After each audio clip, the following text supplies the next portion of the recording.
Welcome to another episode of Black Fathers Go Further. I'm your host, Marty Nice, aka Big Malcolm. And listen, y'all, I've done a bunch of interviews, but this brother coming up, it's my man. We go way back. All right? And I brought him here for a reason. For one, he shouldn't really be here. And we'll get into that later. But he's here, and not only is he here, he's been raising kings, Black fathers, kings, for many years now. But you need to hear his story to find out what he's been through, what he had to go through, and what he's going through now. And in that process, how much of a man he is. Once y'all hear his story, to see where he started and where he is now, and how in the middle of that, he's raising some incredible young men and women, you will be highly impressed. So let me introduce y'all to my homie of many years, born and raised, Brooklyn, New York. He'll tell you all about it. Plaza Mob, all that good stuff. Frank Nitty. For life.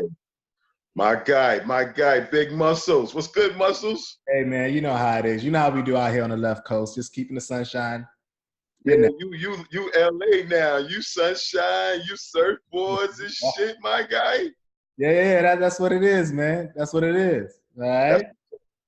But, I mean, the important thing is, you know, even though it's a long-distance thing, I need to let my listeners know, and my viewers now, because we have a lot of people watching the video part of the interview. This is not just a dude from New York. Like, this dude will literally give you the shirt off your back. And I ain't seen him in a minute, but I know when I'm on the road with John Legend, when we used to pull up and he was in Charlotte, he show us love. He hang out with us. You know what I mean? That's just how we are. That's how we are. So let's get into your story. Frank Nitty, my man, Brooklyn, New York. Tell everybody what up. Tell them what's going on with you. What up, people? What's good? Now listen, let's talk about your life, brother. You like me, grew up in the 80s, New York, crack, all that stuff. Shit was going down. What was life like for you in those days? You know, being young, you know, no shit. You don't know how fucked up you really got it. you know, you just happy-go-lucky, you know? Right. And until you finally leave off your block, you know? Your world changes once you leave your block. Exactly. Now, you are also the author of the book, It's Not a Game If You Lived It. And this book, got the book, brother, let's promote that book. This brother has come a long way. Let's get that out. It's not a game if you lived it. It's a dirty game. It's the series. It's my life from the beginning and to where I'm at now, how I transformed from the street corner to a corner office. There it is. There it is. So definitely get the book, and let's talk about the book, because in the book you talk about you and your boy, of course, you know, growing up neighborhood Brooklyn, doing what y'all do in the streets just to survive, making decisions whether good or bad. You made them. You came out of them alive, not unscathed, because people did try to take you out, but you came out alive. You met a special friend, a young lady, that sort of changed your mindset and sort of helped you change your direction. Let's get into that. Tell me about that whole story. Well, part of staying alive and out of jail is making good decisions. Like, people underestimate like how smart you got to be to do it at a certain level for a long time or whatever, and not be dead or in jail. So you gotta be like a kind of like a CEO. You gotta be a great pick of talent. The people that you work with, you come in contact with, you gotta be able to judge talent, right? So if you date a lot of females and they all saying the same shit, like, you know, you can sell drugs on my block, and my brother and my uncle will help you, and we could get rich. And then you finally meet somebody and tells you, you know, you got a lot of free time on your hands. You need to be getting an education, a skill, a trade, something to fall back on. So you hearing something different, and if you're a good person that's looking for talent, you got to roll with that. And I was definitely rolling with that. It was an energy that I felt connected to. That's what's up. That's what's up. It wasn't about the cause, the change. She wasn't asking me to do something for her. She was asking me to do something for myself. And that energy, I recognized it. Now, in that energy, you guys had your first child at 19, and you have, I believe, No, 5. I had my first at 19. That Okay. was my first with her. I was already 2 kids in when I met her. Okay. Okay. All right. Now tell me, how many kids have you had? You have 5 kids, correct? Yes, How many young men? 3. Okay. 3 men, 2 women. Ladies and gentlemen, this dude reps his son so well. And I want all y'all to know, because he, like the most of us, have gone through some things, whether it's divorce, a separation, whatever it is we go through with the other person, we have all gone through it. Long distance, and this man has done it all. And in the midst of it all, he has raised some fine young men. I'm talking about kings, kings. And if you watch my other episode when I talked about opportunity knocks do you, and excuses that some black fathers make about not raising their kids, not wanting to, based on a situation with the mother, this young man right here, tell us about your kids, brother. Tell me about those fine young men you're raising and the women. First, I'm going to give the ladies some shout outs, because if I don't do them first, my life is over. So you see, I'm growing up. So I want to shout my daughters, Princess and Shaquana. Both of them grown women, work, got a job, doing their thing, no kids. I'm proud of that. Not to say that if you have kids is a bad thing. I'm just glad that they doing what they want to do first before they had kids. So I want to shout my daughters out. And Yeah. I got 3 sons with my ex. And, you know, I don't want to say none of the stupid stereotypes that they label black men with, but my sons have walked the straight path and crushed everything they wanted to do. Right, there it is. There it is. Now, speaking of your situation, and not to get it into detail, you are, if I'm not mistaken, divorced, separated from the mother of your kids. Yeah, And man.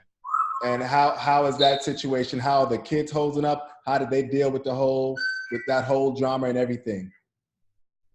So I'm gonna tell black men the first thing they gotta recognize is, well, let me start by saying every situation is different.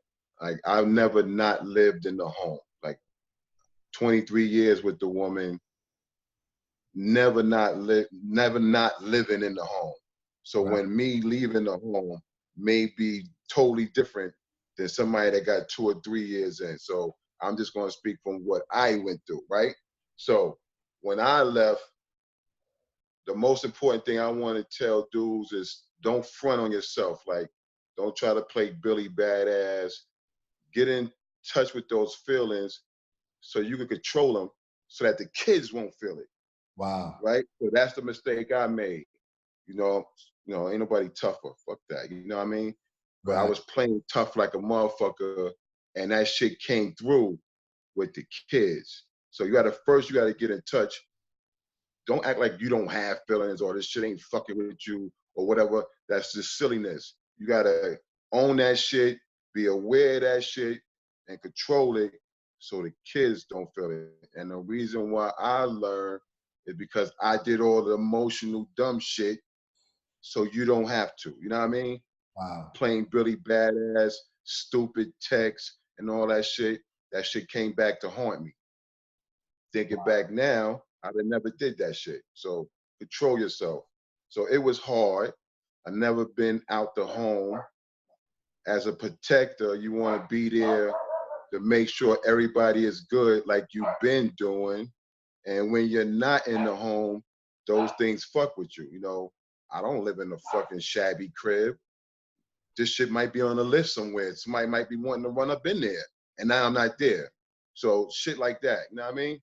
Wow. But the number one thing is to think about how to keep things normal with the kids.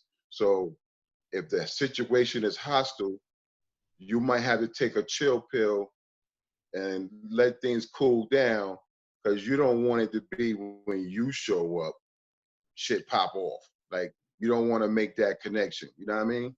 Right. And just make sure that everything remains normal as possible, because you are in control. No matter if a woman's going crazy, doing all kind of dumb shit, you don't got to go down that path. Actually, this is when being a man comes into play.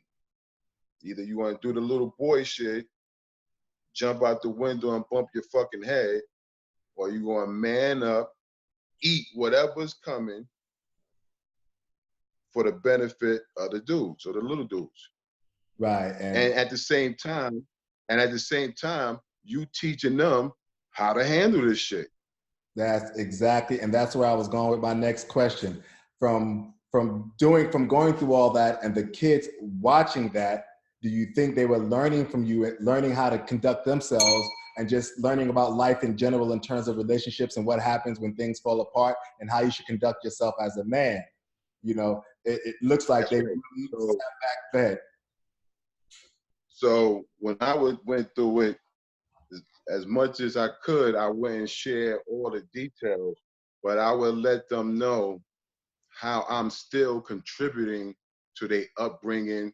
I let them know that I move close to your school on purpose because I want to stay connected. Like, I let them know that I'm doing a lot of things on the other side so that I don't lose an inch of ground when it comes to raising them. So I just show them that, I'm not giving up on y'all. I'm still fighting for y'all. I'm still staying close. You know what I'm saying? I'm staying connected. And I let them know, like, this is where it's going to be going forward. Like, me and your moms is going to separate. I'm not going to take nothing from her. She could keep everything that we got together. These guys is don't fight over that material stuff. Let her have it because your kid's going to live there. She's going to use that stuff for your kids or whatever the case may be, the savings, whatever. And you can always get it back. I had 100 houses, 100 pieces of property. You a real hustler, go get it again. So don't fight over that shit. That's another lesson that I wanted them to know. Is like, yo, I want y'all to maintain y'all lifestyle. So this is gonna be quick and easy. I don't want nothing but to be free. Right. And most of the guys gotta know you be fighting over that petty shit. That's that emotion shit that you gotta get control of. Like, whatever you had, you could always get again. How many cars you had? How many places you had? Like, I don't know no dudes that in my circle, they ain't have 1,000 cars, 1,000 places, buy houses, go to another one, family grow, get a bigger. This is natural shit. Do it again. Right. There it is. Yeah, there it is.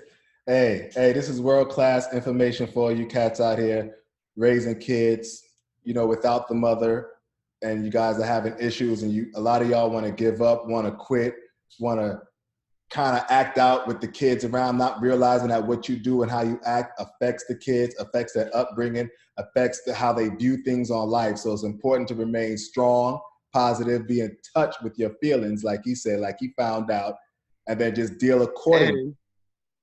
And they got to stop lying to themselves. So when you graduate to a man, most of that is being honest with yourself. You're not that great. We think we great. You're not that great. We think we ladies men. Because you fuck a lot of bras don't make you a ladies man. You know what I mean? Right. We think our shit don't think. We don't think we come with a lot of energy. So when you first recognize that, then you say, damn, I bring all this extra energy.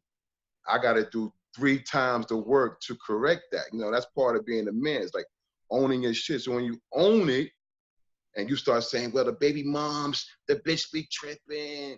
Yeah, but how can she trip without you? Right.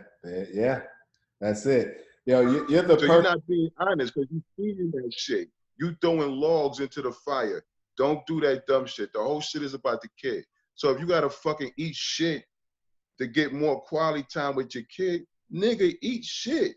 But you arguing with your baby mother, you feeling tough, you like back and forth, and I can't do it. That's what's up. So, and in terms of your situation, you guys are in separate states, correct? No, I'm by state. I own homes in New York and North Carolina. I'm back and forth. But how often do you see your kids? Well, I go back every month now, but I'm building another house. Like I said, you start over, right? So I'm building another house in the same town, and I'm gonna have 5 bedrooms so they can come over whenever the hell they want. You know what I mean? That's a man, young ladies and gentlemen. This is what I'm talking about, and this is why I brought him on the show. We're gonna do the follow-up. We could do the follow-up video. I could have built some joint 3 bedrooms, 4, 5 bedrooms, all my kids. And we're gonna do a follow-up. This is not just talk. This is how you provide for your family, whether broken or together. This is this type of supervision that young adults need. They need to see that. And we need fathers to step up, just like Frank Nitty has stepped up to the game, stepped up to the situation, regardless of what's going on, to make things happen. Because we want to continue to raise our young kings and queens and build this generation. Now, that's right. That's because you gotta understand your job is never done. Like my sons, I got a son playing college football, D1, Louisville. I got another son, grown man, managing a shipping plant. He about to have his first child. Know what I like about him? He don't want to be like me. He want one girl. He want one family. He's seen it. He's seen it. It's why he was raised. It's how he was raised. So now I broke that chain. See that? By staying with his moms, doing the father shit. Now he want to do father shit. That's what's up. That's how it's supposed to be. And that's what we strive to do. Now, what do you say to the dudes out here that are struggling, that is at an age that you were at when you were in the game trying to figure out life and out in the streets doing those type of things, making those type of decisions? There are brothers out here today all across the country that were in your shoes, that are in your shoes right now, the shoes that you were in when you were a teenager growing up in Brooklyn. What type of advice can you give to them? First, stop being a dick rider, because most of y'all niggas is dick riders. Y'all just want to be cool and accepted. That's a dick rider. All you have in this world is your kids. Now, I went through my divorce. I lost everything. The only thing that I had from that whole 20 years was my kids. Calling me, checking on me, making sure I'm good, making sure I'm not fucking depressed and shit. Not my niggas, not my fucking side bitches, my kids. At the end of the day, this is all you actually own, is that DNA. Wow. You could be a fuck up your whole life, but if your kids win, you won. It's your only fucking job. All this shit that distract us on this planet, have a family, defend them, watch them grow. That's what your DNA tells you to do. That's excellent. You got DNA out there. It's not a money thing. Stop using that money shit to be an excuse, because money can't buy knowledge. Money can't buy your father telling you how to pick up on these niggas' bulges in their pocket. Watch this guy. See how they following these people right here? Money can't buy that. And that's the shit to get your kids snatched in a van. Yeah. So you got to be on that job 24/7. There it is. Let them know. Even when they're 19. Right. Okay? My son is 20, 25, and I'm still teaching him how to dodge these fucking murdering ass police. The job, nobody's been pulled over more than me in the family. I'm like, listen, anybody know the fucking protocol? I got to teach the protocol at 25. Yeah. I hope this knowledge is sinking in, Black fathers. I told y'all this brother was real. I told y'all he was going to keep it straight. Now let's switch gears for a minute, because a lot of y'all are probably like, yeah, he's just, some New York guy just talking tough. Yo, listen, I'm going to tell y'all straight up. I have never in my lifetime seen anybody with nicer hands than this dude right here. Actually, even though I had a boxing trainer, he came in and actually taught me how to box. This dude was ill. I swear. And I still Don't leave out. I fucked up every trainer that came in there that talked about they knew how to box. I beat I made them leave the gym. Come on, man. Yo, he's not lying. I've seen this dude fight. I didn't even know he was like a fighter back in the days until I saw the videos. I was like, yo, he's nice. And he just came in and just took me under his wing and just started showing me. It wasn't like, he was like, yo, give me this amount of money, I'm gonna hook you up. Nah, he just took me under his wing and showed me how to fight. And I was like, yo, this dude is legit. So in case y'all out there like thinking he's just tough, nah, knuckle game is tight. I'm gonna tell y'all what, now that he's a little older, his food game is tight. Go ahead, son. Grown man. That's another thing. That's another thing I want to touch on with these jokers is that you've been brainwashed so long that y'all don't even know what half the qualities of a man is. Like half the qualities is making your lady happy, right? So niggas be teasing me about, yo, dog, you cook every meal. What the fuck we got a wife and you cooking every meal. Nigga, I want her to do other things with her time. Yeah. I got that. No. Sit your ass down. Look cute. I got that. Yeah. Because that comes back to you. Like niggas gotta learn that these skills come back to you. Like when you do, you get more in return. You want a chick to be loyal. You don't want her out there looking like a Tatiana. You don't want her looking thirsty because another nigga is doing nice things, but you ain't doing nothing. Yeah, so my cooking game grew because I was married and I got home from work first. So I had to fucking get my cooking game up. I had to do homework. I had to go to PTA meetings. I was the toughest nigga in PTA. Everybody knew it. They was like, yo, just make sure this kid get an A. This guy looks serious. But you got to do it. Yeah, that's real talk. You got to do it. That's real talk. I'm glad you touched on that and your cooking skills. And because of that, because you actually broke down how they got so good, because you were the first one home, because you had to do the homework, because, I mean, like stuff like that. Listen, and that was after I went to work. Like, it wasn't like I was like sitting home. It's after I went to work. Like, wow. There's no excuse. None. There's no excuse whatsoever. So again, this episode called Black Fathers Go Further is about talking about Black fathers that has gone further, which is my guest, Frank Nitty. Also, Black fathers that need to go further. And this is where we come in and try to help y'all and give y'all insight and information on how to go further. Forget all that tough shit, all that good looking shit, all the cars, money, hoes, all that bullshit. Go back and dissect this interview and listen to the steps that he talked about. Listen to what he just said. The last thing he just said really hit hard about the cooking skills and coming home early and homework and PTA meetings, because I do all that now on the low. That's what I do every day, all day, like it's nothing. But that's the essence of a real man, a real father. You know what I mean? Forget all that tough shit. You know, if you want to. Let me tell you a secret about sports. A lot of parents put their kids in sports and they play the bleachers. And you wonder why your kid don't shine. Because your punk ass is on the fucking bleachers. You gotta be an assistant coach. You gotta be the head coach. You gotta be the fucking manager.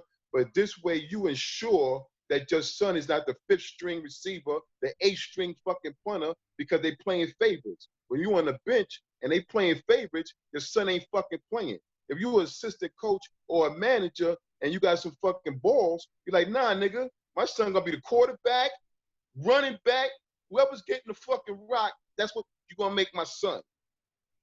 Woo. That's how your son gets to the next level. Not just because you go to the fucking game or you go to the practice and fucking do fucking crossword puzzles.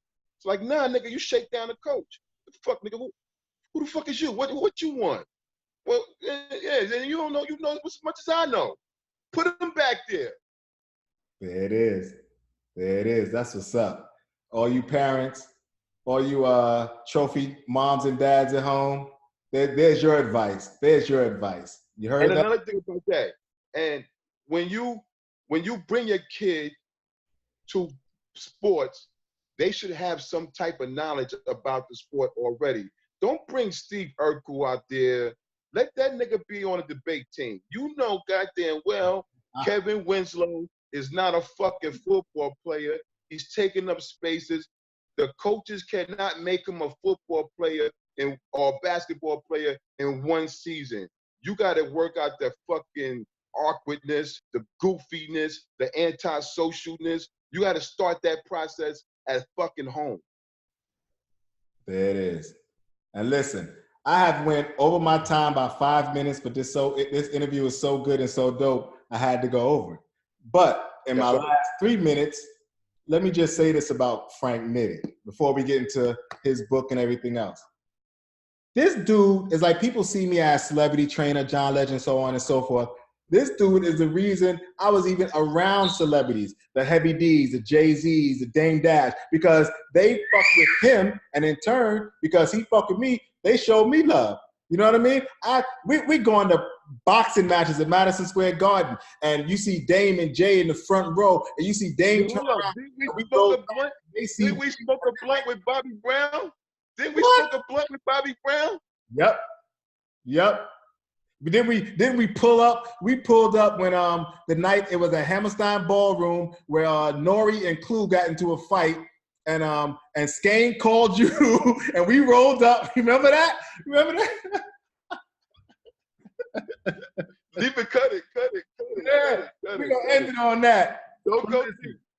Don't end it on that. Yeah, we gonna end it on that. But listen, this is my man Frank Nitty. Tell him more about that book, where to get it, and so on and so forth. Yeah, the book is called "It's a Dirty Game If You Live It." Excuse me, let me repeat that. It's a dirty game if you live it. It's a series of books called The Dirty Game. It's my life from the beginning until I became a mentor, a coach, a father, and all that other stuff. So that's where it's going to end. It's going to show you the transformation, how to do it, and it all starts with you. You just got to be man enough. If you're the guy that you claim you are, you could do whatever the fuck you want to do. Who's going to check you, boo? Right. And where can they get this book? It's everywhere. Amazon, Kindle, anywhere they sell paperbacks, anywhere. I'm everywhere. I got the expensive package. There you go. And listen, y'all, this interview will come out. We're looking at Monday, but we're going to see what my editor says. We're going to chop it up. I'm going to tease y'all with pieces of the interview throughout the week and next. And listen, it's your boy, Mighty Nice. It's my boy, Frank Nitty, East Coast. My guy. And listen, my guy. We out of here. On that note, I'm Ghost.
Makes me crazy. First you say that you love me, then you